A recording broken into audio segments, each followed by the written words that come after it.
Hey everybody, welcome to the final part of the Mega Man X playthrough. I'm Chris, I'm Trey. and this is the end of a very annoying series of playthroughs. I'm really glad that this is finally over for us. It was a pain in the neck to record because it's been months since the last time I played this game, almost a year actually. And this guy... Armored Armadillo, we're back to fighting Mavericks again. This guy is back. just as easy as he was before. Once again, I'm like haphazardly going through these bosses. You'll see me take a lot of hits that I just normally wouldn't take, just for the sake of just trying to get past this boss as fast as possible. More or less, because I mean, when you have the armor upgrade for the body armor, you take a lot less damage in general. So you can get hit a lot more than you usually could. From before. So normally attacks won't do as much. Like if you start at full health, just look at how much health I have, double it, and that would be how little I would have. There's that knockback sending me in there. I wanted that health. The second time that's happened. That knockback, it's always been a problem in classic games. I always, even in games like Castlevania, and especially Mega Man games, always hated how much knockback that you have. It can be so disorienting and annoying. Now, actually, the way that you do this is just perfect. You did this perfectly whenever you was doing it. Like, this is the way that this is the way it's supposed to go. When you don't screw it up. Beautifully. Just barely inch over when he comes down. It's perfect, yeah. He'll miss you every time, unless you're like me, in which case he'll hit you every time. Yeah, you did pretty good on that one, though. Kinda. It was okay. I got hit once. It was okay. It's not my best work. I'm taking all these hits like a champ, too. I mean, I could do a lot more to avoid it than I am. Like, I was, like at first I was kind of confused. I was like, how would you even get that? But, yeah, with that's how you would get it. The rolling cutter... I keep saying rolling cutter because I'm so used to playing classic Mega Man right now. But it is called the boomer cutter. I'm sorry, okay? I'm sorry. I'm so sorry. I didn't mean it. I didn't mean it. Don't hurt me. But seriously, I know what it's called. My brain is not putting together that I need to call it that. Yeah. And for some reason, I forgot how to fight this guy for half a second. Because I took that, and then I let him get a little too close to me, and I think I took another hit. Yeah. No, I think you dodged it, if I'm remembering correctly. I may have dodged. Yeah, I dodged. No, I got hit. Never mind. You're right. But I still feel kind of sorry for this guy, though. Yeah, he does really go down like a punk. Yeah. Like, he's so huge, he just goes down so easy. His attacks do a lot of damage when if you don't have, first of all, if you don't have the armor upgrade, but second of all, if you're actually bustering him. And now we have Launch Octopus, which this is... Your favorite. Yeah.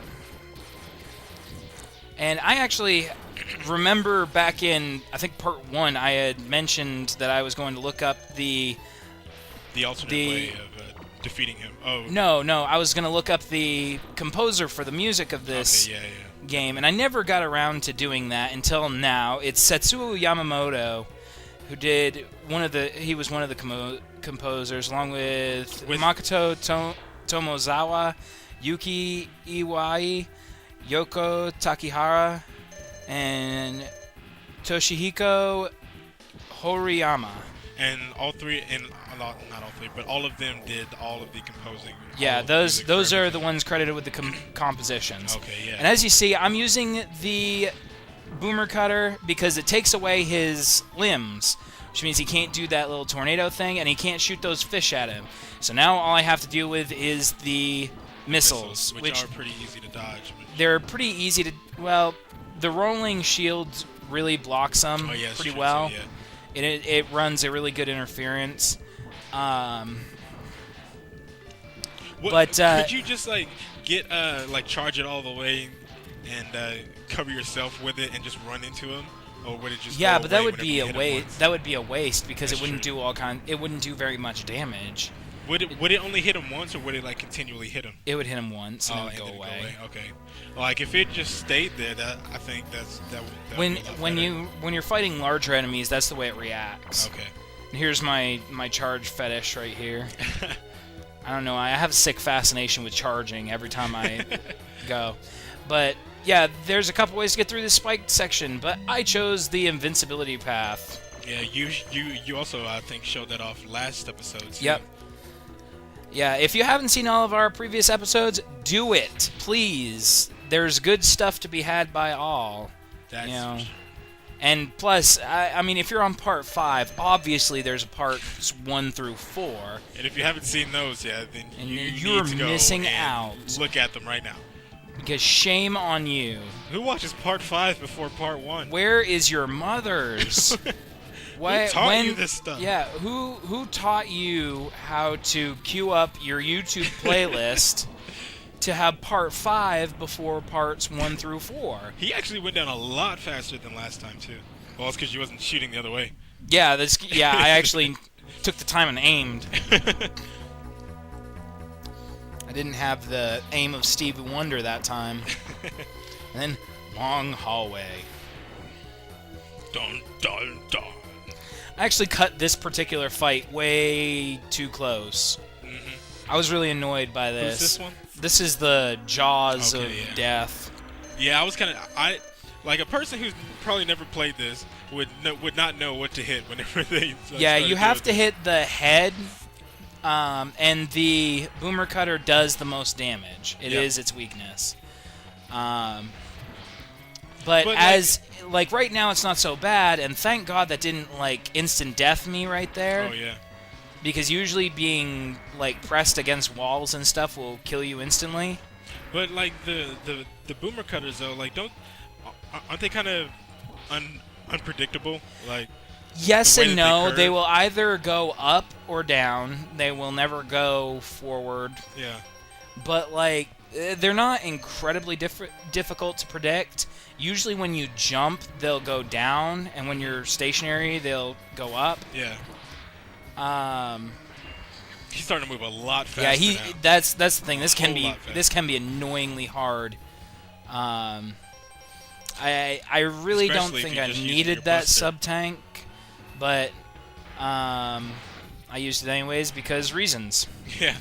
But I do a jump cut right here real quick after this guy goes down before I take on Sigma and get full sub tanks and everything because we're gonna need it. We're really gonna need it. Yeah, this is gonna be an absolutely intense boss fight, and it can be really painful at times, as you'll come to see.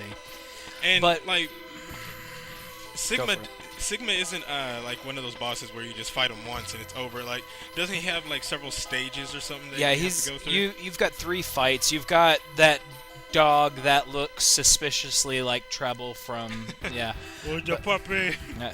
And then you've got Sigma himself in his current state, and then you've got giant mech form Godzilla, whatever. Mm-hmm. But the dog goes down really easy. There's a couple ways of beating him. He's weak to the shotgun ice. But I don't use that. I will be demonstrating how easy it is to kill him with the Hadoken. Literally, one shot. Right in the face. Everything destroyed. Right in the pie hole. And there was nothing he could do about it. Dog didn't have a chance. Nope. I've been trying... When I was test playing this, I was trying to kill Sigma with it to save my sub-tanks for the final form, which you can't kill with it, but I couldn't time it up good enough, and I always ended up getting hit every time I tried it. Yeah. So this one I was just like, you know what, I'm just going to go through it the legit way and deal with it. That's a cool boss theme, though. Yeah. It's something a little bit different. See, he's got that sword, and he'll block your crap, and can be really annoying, so you have to time it up. I was just sitting here thinking, Sigma is kind of a douchebag. That jump is so annoying, because almost every time I get hit is because of that. Like, doesn't he follow you, too? Like, if you're jumping up, he'll start flying up, and you go down, he'll go straight down. Like that. Yeah. And it does a deceiving amount of damage. A lot, yeah, it really does. It's crazy. But you actually did really good fighting him. Yeah. Actually, you did good on the first. Well, the first one too, because you only shot him once. Poor dog. Yeah. Didn't even get a chance. I was going pretty good. I was feeling good because I hadn't used a sub tank up until now, and I thought, okay, you know, now I've got this final form. I've only got one form to deal with, and I'll just use. I'll use only enough sub tanks. This form will do an obnoxious amount of damage, and if I recall, there is only two things that can actually damage him. Yeah. A fully charged buster shot and the rolling shield. Luckily, it's kind of like you have that full, so it's good. Yeah, if you use the rolling shield, which you shouldn't up until this point, because the dog's weak against the shotgun ice, and Sigma is weak against the spark shot. It's actually it's good that you actually know what moves he has and like what attacks he can do. Yeah, this can be pain to dodge some of his moves. Yeah. And it does a lot of damage. Yeah. It can catch you off guard really easily with how much damage he'll do. Exactly. And you'll have to dash pretty quick too, especially whenever he start using his second form of attacking. You have to, in order to hit him, you can only hit him on his head, and in order to hit him, you have to jump on those hands, which can be a pain to do. Because if you don't jump off quick enough, you'll get shocked. Yeah, and if you jump off too soon, you'll miss. Yeah. See, that's what I was talking about the dashing. You have to be really, really quick at it. Yeah, in order to dash those electric balls. And at this point, it's kind of do or die. So you're just, I was just at the point like, I'm not. What am I saving this for? Yeah. Like, I was actually impressed that you were able to at least keep. Well, you was able to keep all of your sub tanks actually. Well, yeah, up until this point. You first started this, yeah. So that's really good. Yeah, I was pretty excited about that because I knew it was one of those feelings that it's just like, oh yeah, I would have died. Close. That flamethrower has killed me before, and I was at a relatively decent amount of health, and it killed me outright. Yeah. And I was really annoyed by that because I was so close to killing him. Literally like one hit away, or 2 hits away. It was one. I was 1 hit away. Oh my gosh. But this is one of those bosses, like, just to kind of compare it to bosses in games today. Bosses in games today, you usually find patterns and you find weaknesses pretty easily, and they can does not go for all games, mind you, but it can be easy to exploit. But this is a boss that, like, aside from knowing that there's only 2 ways of actually dealing damage to him, there's nothing else that can really help you in this fight, except for, of course, knowing that you have to jump on the hands. And to me, that adds a different level of difficulty to games like this, because you're not just dealing with a boss with obvious deficiencies. Hey, look, Castlevania ending. You're not just dealing with a boss with obvious deficiencies. You're dealing with something that needs to be taken care of a certain way, and if you don't do it, you're basically screwed. Yeah. Megaman's always walking away from a castle exploding. That's the Belmont signature. We watch Castlevania crumble in the distance from a ledge, and we wonder what's going on. Yeah, and now we have this little exposition where they try to tie together a storyline and explain Mega Man's feelings and all that crap. But exhausted. Yeah, he's exhausted. Gazes at the destruction he helped cause and wonder why he chose to fight. I don't know what he's just gazing at the ocean. Unless below him is quote unquote Monstropolis, where he's just like, well, my work here is done. They say he's gazing, but I honestly think he's out of power and he's shut down. Yeah, he can't move. Or he's just chilling. He's just chilling. I'm gonna go on standby for a few hours. That's tired. That's what we call makeout point. He's really waiting for Roll. He's waiting. No, he's really not, because Poor Roll guy. is his sister. Well, if that's what he's into. Whoa. Who knows? Mega Man is a robot. This is a really cool ending. Oh yeah, definitely. Sequence, kind of reminds me of the whistle concert from Mega Man 3. Love that tune. It makes it seem like the X-Buster has like a mind of its own. Yeah, it's it's like oh, what is it? I forgot already. Never mind. I didn't know where that thought was going. Sorry, guys. It was going to be really cool, too, and you all missed out on it. Oh, yeah. Everything that comes out of my brain is cool. Not really. Just a bit. Slow down. Some of it. About here is where I thought, oh, are my frames dropping? No, don't that's what I thought at Don't first. leave me frame rates. Like either the frame was dropping or something was happening and the music was messing up. That's what I thought. But and now nope, we get to see all the enemies that we helped destroy. Yeah, but I still can't figure out what that thing is called. The ostrich looking The ostrich. thing. You'll see it. I want to say which stage is it on though? it's the. I want to say the gallery stage or something like that. Oh my gosh. Scrap Robo. Yeah, Scrap. Big Labor. Roll. Baton Bone. I don't know. Oh my gosh. I don't know. I don't know. They make it seem like a movie though. Yeah, this is not the first time we see Mega Man running left.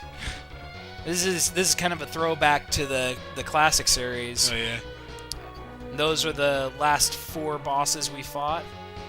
Velgather. Now they're gonna show all the bosses. Yep. Now we get to see Chill Penguin. Chill Penguin. Easiest The Penguin. boss ever. Yeah, easiest boss ever. Easiest boss ever right there. Now, I dare you to play it. Seriously, you get to do the next one. I think he's the Storm coolest looking boss though. Yeah, Storm Eagle's pretty Storm cool. Eagle. It's in Maverick Hunter X, the remake that they did for the PSP. Uh-huh. They give all these everybody voice actors and they give them dialogue, and it's really cool to see Storm Eagle's interaction with X because he's basically talking like, "Yeah, we're friends, but I'm a Maverick now, so whatever." I'm gonna kill And it's interesting to note that all these enemies, all these bosses, these Mavericks were once hunters. Yeah. Who were fallen under this virus. Uh-huh. But none of that is explained right here. We have to wait for future games. And there's Vile, the plot significant Sigma. individual. Why is he so big compared to everybody else? I don't know. Zero. Plot MacGuffins. Poor guy gave up his life Zero. to save you. It's Obi-Wan Kenobi. There he goes, charging up. There he goes. In his Dash. super pose. Super dash pose.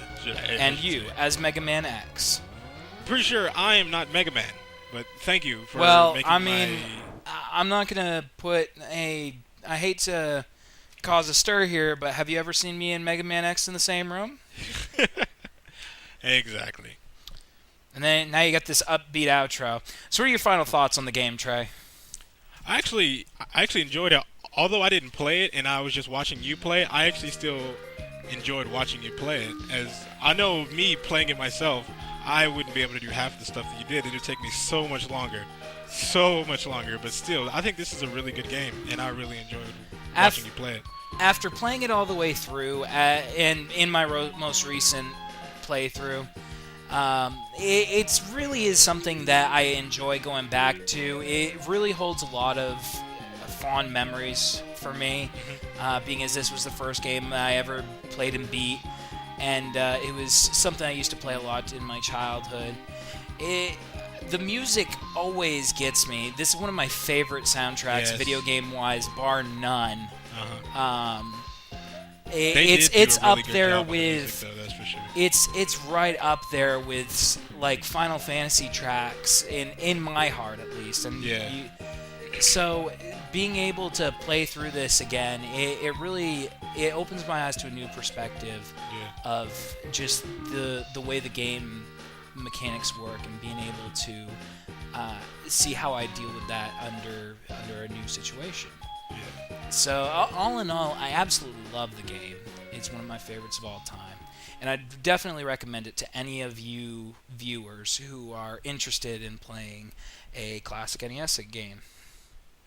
So thank you all for watching. If you liked what you saw, subscribe and like our videos. We'd greatly appreciate that. You all stay tuned for our next playthrough. Stay frosty.